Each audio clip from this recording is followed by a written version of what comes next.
कहानी का नाम छागल चोर गप्पू। गांव का नाम था चंदनपुर। छोटा सा हरा भरा गांव जहां हर शाम को लोग पीपल के पेड़ के नीचे बैठकर किस्से कहानी सुनते थे। इसी गांव में रहता था एक आदमी गप्पू। गप्पू का असली नाम था गजानन प्रसाद, लेकिन उसकी गप्पें इतनी मजेदार और झूठी होती थी कि लोग उसे प्यार से गप्पू कहने लगे। गप्पू बेरोजगार था लेकिन बहुत चालाक। वो हर रोज कुछ न कुछ नया तरीका सोचता जिससे बिना मेहनत के पेट भरे। एक दिन उसके मन में आया कि अगर किसी के घर से एक मोटी ताजी बकरी यानी छागल चुरा ले तो कई दिन का खाना बन जाएगा। गांव के चौधरी हरिराम की बकरी थी रुकमती, जो गांव की सबसे सुंदर और मोटी बकरी मानी जाती थी।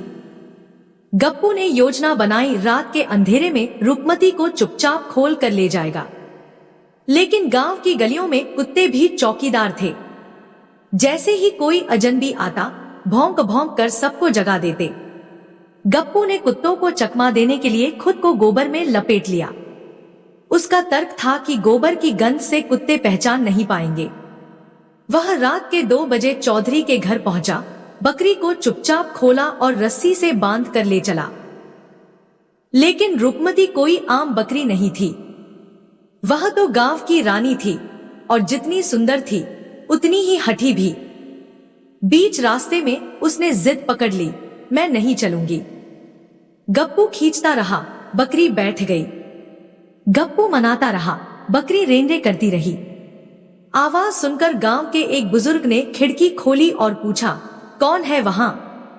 गप्पू ने तुरंत बकरी की तरह मिमियाते हुए कहा, मैं तो बकरी हूं, मैं तो बकरी हूं। बुजुर्ग बोले, बकरी तो बोल रही है, ये तो चमत्कार है। और तुरंत पूरे गांव में खबर फैल गई कि चौधरी की बकरी बोलने लगी है। सुबह होते होते गप्पू पकड़ा गया। गांव की पंचायत बुलाई गई। गप्पू ने सफाई दी, मैं तो बकरी को टहला रहा था, वो भी बोर हो जाती है न घर में। चौधरी ने गुस्से में कहा, तो क्या तू बकरी का नौकर है? गप्पू बोला, अगर आप तनख्वाह दे तो बन जाऊं। पंचायत ने फैसला सुनाया, गप्पू को गांव की सभी बकरियों को रोज चराने जाना होगा और साथ ही हर दिन एक मजेदार कहानी सुनानी होगी ताकि गांव वाले हंसते रहें।